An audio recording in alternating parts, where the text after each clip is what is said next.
الحمد للہ وحدہ والصلاة والسلام علی من لا نبی بعدہ اما بعد فاعوذ باللہ من الشیطان الرجیم بسم اللہ الرحمن الرحیم اذ قال له ربه اسلم قال اسلمت لرب العالمین ووصى بها ابراہیم بنیہ ویعقوب یا بنی ان اللہ اصطفى لکم الدین فلا تموتن الا وانتم مسلمون۔ اس وقت کو یاد کیجئے جب کہا ان کے پروردگار نے ان سے سر تسلیم خم کر، آپ نے عرض کی سر تسلیم خم کرتا ہوں تمام جہانوں کے پالنے والے کے سامنے۔ ابراہیم علیہ السلام نے اس طریقے کی وصیت اپنے بیٹوں کو بھی کی، اور یعقوب علیہ السلام نے بھی فرمایا اے میرے بیٹو، اللہ تعالیٰ نے چن لیا تمہارے لیے اس دین کو، لہذا جب تک تمہیں موت نہ آ جائے اسلام پر تم ڈٹے رہنا۔ سامعین، آج ہماری سورہ البقرہ شریف کی آیت مبارکہ نمبر 132 132 تک کی تلاوت و ترجمہ کا شرف نصیب ہوا۔ گفتگو ہماری چل رہی ہے 3-4 روز سے جناب سیدنا ابراہیم علیہ السلام کے اوصاف، آپ کے محامد اور آپ کی عزت و عظمت اور آپ کا مقام جو خود رب ذوالجلال قرآن پاک میں بیان فرما رہا ہے۔ اب اسی میں سے اللہ تعالیٰ نے آپ کی ایک اور خوبصورت خوبی اور آپ کی عظمت کا ذکر کیا کہ اے محبوب صلی اللہ علیہ وآلہ وسلم، آپ اس لمحہ کو بھی یاد کیجئے جب اللہ تعالیٰ نے اپنے پیارے خلیل سے فرمایا کہ آپ جھک جائیے اپنے مالک کے حضور۔ اب یہ اشارہ کس طرف ہے؟ کہاں یہ اہم بات آئی جس کی طرف اشارہ فرمایا؟ قرآن نے اس کو دوسرے مقام میں بیان فرمایا ہے کہ جس لمحہ اللہ تعالیٰ نے اپنے خلیل سے اپنے لخت جگر کی قربانی مانگی اور یہ فرمایا کہ اپنی محبوب ترین چیز جو ہے اسے ہماری بارگاہ میں جھکا دو۔ اب اس میں آپ نے جانوروں کو، تمام قسم کے جانوروں کو ذبح کیا، لیکن اس کے بعد پھر حکم ہوتا ہے کہ جو سب سے زیادہ تمہارے ہاں محبوب ہے اسے جھکا دو ہماری بارگاہ میں۔ اب ظاہر ہے وہ جھکنا کیا ہے؟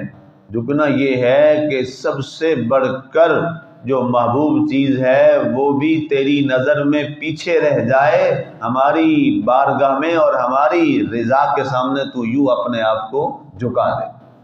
اسلم کا معنی کیا ہوتا ہے؟ جھکا دینا، سر تسلیم خم کر دینا۔ اب اسلام جو ہے اسی سے نکلا، اسلم یسلم اسلام فہو مسلم۔ اب یہاں پر جب آپ نے بارگاہ سمدیت سے یہ خوبصورت پیغام پایا تو اس پر آپ نے کس قدر اپنے آپ کو جھکایا، اس کی گواہی آپ نے نہیں دی، اس کی گواہی خود میرے اللہ نے عطا فرمائی ہے۔ یہ کیا عظمت کا پہلو ہے جناب خلیل اللہ علیہ السلام کا، کہ خود اللہ گواہی دے رہا ہے کہ جب میں نے یہ کہا کہ جھک جائیے میری بارگاہ میں، اور سب سے بڑھ کر جو تمہاری محبوب چیز ہے اس کو جھکا دیجیے ہماری بارگاہ میں۔ ظاہر حقیقت میں یہ جھکنا کس کا تھا؟ جناب ابراہیم علیہ السلام کا تھا۔ ظاہر ہے اگر ابراہیم علیہ السلام یہ کام نہ کرتے تو خود تو ذبیح اللہ یہ کام نہیں کر سکتے تھے، کام تو انہوں نے کیا۔ اللہ نے فرمایا ہمارا پیارا خلیل اس محبت میں ایسا سچا ثابت ہوا، قال اسلمت لرب العالمین، انہوں نے کہا کہ اے سارے جہاں کے پالنے والے اللہ، میں نے اپنی ذات کو تیری بارگاہ میں جھکا دیا، اور ایسا جھکایا کہ فرمایا اپنی جان تو اپنی جان رہی، جو میرا لخت جگر ہے 90 سال کی عمر میں، بڑھیپے میں اللہ بیٹا دے اور پھر اسی بیٹے کو حکم ہو کہ چھری چلا دے اس کے گلے پر، یہ کوئی آسان کام نہیں ہے، یہ مشکل ترین اور اگر ہمارے ہاں تو ناممکن جذبات ہیں، ظاہر ہے ناممکن۔ ہمارے تو یہاں جانور کے گلے پہ چھری چلانی ہو اللہ کے لیے تو اس قربانی میں لوگ نہ جانے کتنے آ کے بہانے ڈھونڈتے ہیں، ہاں جی، کتنے بہانے تلاش کر لیتے ہیں۔ تو وہاں تو ایک نوجوان جس نے ابھی ہونا تھا، نبی ہونا تھا، اور ابھی نوخیز ہے اور بڑھیپے کی عمر میں، آخری عمر میں اولاد ہوئی ہے، اور 9 سال کا معصوم نوزائیدہ ایک پیارا سا خوبصورت حسین و جمیل ایک بیٹا ہے، محبوب بیٹا ہے، اس کو جھکانا ہے۔ قرآن نے کہا نا وَتَلَّهُ لِلْجَبِينِ، وہ ایسا جھکایا اپنے صاحبزادے کو، تو پہلے اپنے آپ کو جھکایا نا، تو پھر بیٹے کو جھکایا۔ تو اللہ فرماتا ہے کہ ہمارے پیارے خلیل نے اپنے آپ کو ایسا جھکایا کہ آخری ایک سب سے بڑی آزمائش اور قربانی تھی جو ہم نے اپنے خلیل سے لی، وہ کیا تھی؟ یہ اس آگ میں ڈالے جانے سے بھی بڑی قربانی، آگ میں آپ کو ڈالا گیا، یہ بہت بڑی قربانی ہے، اس میں کوئی شک نہیں ہے، بہت بڑی آزمائش ہے جہاں آپ کو نارے نمرود میں ڈالا گیا، لیکن وہاں آپ کا براہ راست معاملہ اپنی ذات کا تھا، اپنی جان کا تھا، یہاں اپنے بیٹے کا تھا، یہ اس سے بھی بڑا آزمائش والا معاملہ ہے۔ انسان اپنے جسم پر، اپنی ذات پر تکلیف برداشت کر لیتا ہے، لیکن اولاد کی تکلیف نہیں برداشت ہوتی، یہ فطری تقاضا ہے، یہ بشری تقاضا ہے، نہیں دیکھی جاتی، لیکن آپ نے اس کو برداشت کرتے ہوئے اپنی ذات کو، اپنی اولاد کو، اپنے لخت جگر کو اللہ کی بارگاہ میں ایسا جھکایا کہ گواہی قرآن نے دی، فرمایا قال اسلمت لرب العالمین، ہمارے خلیل نے فرمایا اے اللہ میں نے آپ کو اس انداز میں مانا ہے کہ میں نے سارے جہاں کے پالنے والے میرے تو اللہ، میں نے تیری بارگاہ میں اپنے آپ کو پوری طرح سے جھکا دیا ہے۔ وَوَصَّى بِهَا إِبْرَاهِيمُ بَنِي، فرمایا یہ بات صرف میں نے اپنی ذات تک نہیں رکھی، بلکہ اس کی وصیت جو ہے وہ میں نے اپنے بیٹوں کو بھی کر دی ہے اور اپنی نسل کو بھی آگے کر دی ہے۔ اس کے تحت لکھا مفسرین نے اشارہ تھا کہ جب آپ نے اپنے لخت جگر کو لٹایا ہے تو فرمایا اے میرے لخت جگر، یہ یاد رکھنا یہ قربانی میں اپنے مالک کو راضی کرنے کے لیے دے رہا ہوں، بتا تیری رائے کیا ہے، تاکہ پھر میں تجھے اپنا فیصلہ سناؤں کہ اگر تو نہ مانے۔ ظاہر ہے وہ بھی ابراہیم علیہ السلام کے بیٹے تھے، انہوں نے کہا کہ اے میرے پیارے ابا جان، یا ابا، قرآن کے الفاظ ہیں قال یا ابت افعل ما تؤمر ستجدنی ان شاء اللہ من الصابرین، اے ابا جان آپ کو جو حکم ہوا ہے آپ کر گزریں، آپ مجھے صبر کرنے والوں میں سے پائیں گے۔ سبحان اللہ۔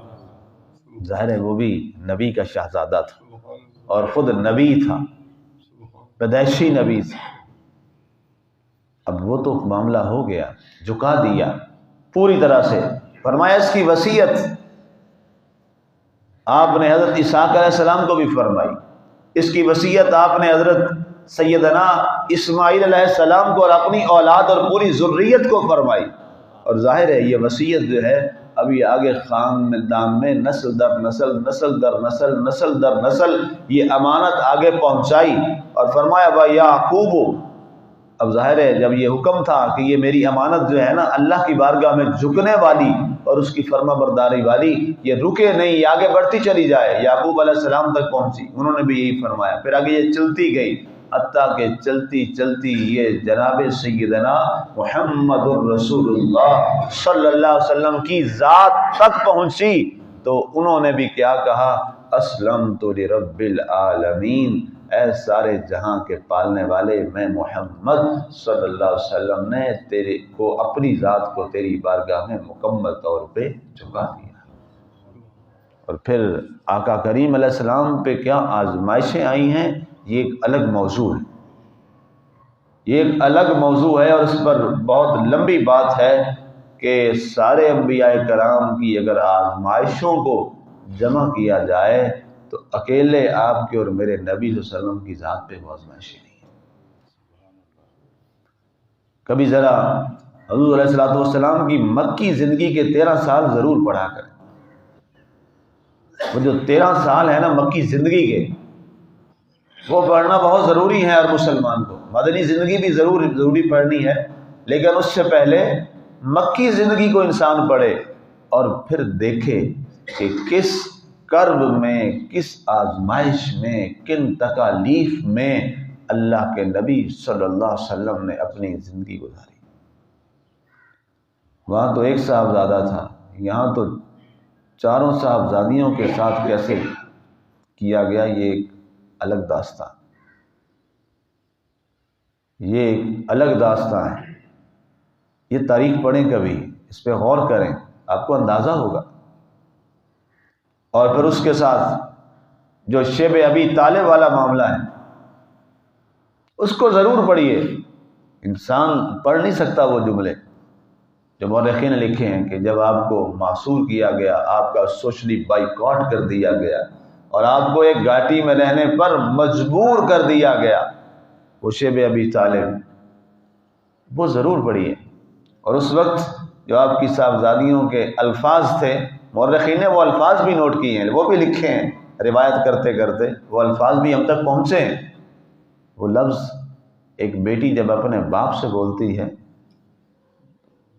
کوئی نہیں برداشت کر سکتا، انسان کا کلیجہ پھٹ کے باہر آ جائے۔ یہ صرف ذات رسول صلی اللہ علیہ وسلم تھی جنہوں نے پھر بھی فرمایا بیٹی یہ میرے اللہ کا حکم ہے، اور پھر اس شہزادیوں نے بھی کہا کہ ٹھیک ہے، اگر اللہ کا حکم ہے تو پھر ٹھیک ہے۔ اور یہ پھر آپ نے بھی آگے وصیت کی، اور ظاہر ہے آپ کی جو اولاد ہے، مردوں میں آپ فرمایا کرتے تھے کہ لوگوں کی نسل بیٹوں سے چلتی ہے، اور مجھ محمد کی نسل پاک میری بیٹی سے چلے گی۔ یہ آپ کی انفرادیت ہے۔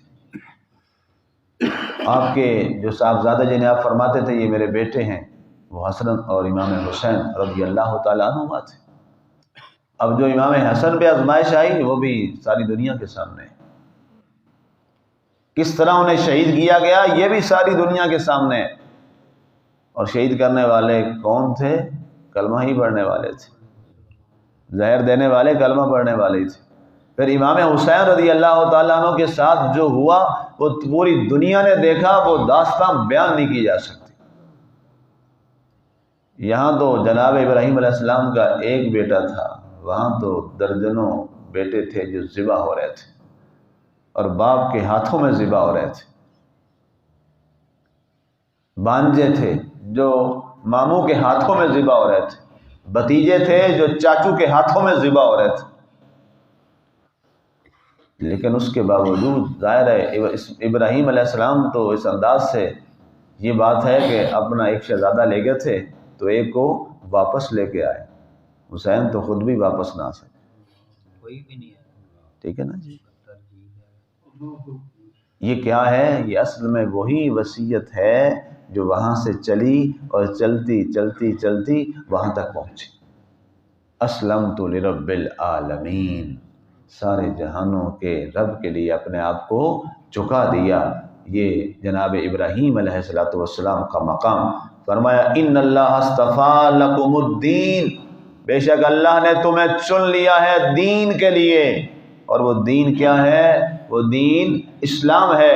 قرآن نے خود اس کی وضاحت فرمائی فلا تموتن الا وانتم مسلمون، تم لوگوں نہ مرنا، تمہیں موت نہ آئے مگر مسلمان ہو کے مرنا، اس انداز میں کہ جب تم دنیا سے جاؤ تو تمہارا وہ جو عہد ہے نا اللہ کے ساتھ کیا ہوا، لا الہ الا اللہ محمد رسول اللہ صلی اللہ علیہ وآلہ وسلم، اس عہد کے ساتھ دنیا سے جانا۔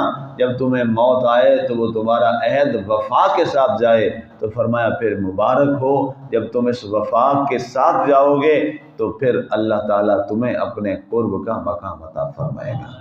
اللہ تعالیٰ ہم سب کو جو ہم نے عہد کیا ہے کلمہ شریف کی صورت میں لا الہ الا اللہ محمد رسول اللہ صلی اللہ علیہ وسلم، اللہ ہمیں اس عہد کی پاسداری کرنے کی توفیق عطا فرمائے۔ آمین۔ وما علینا الا البلاغ۔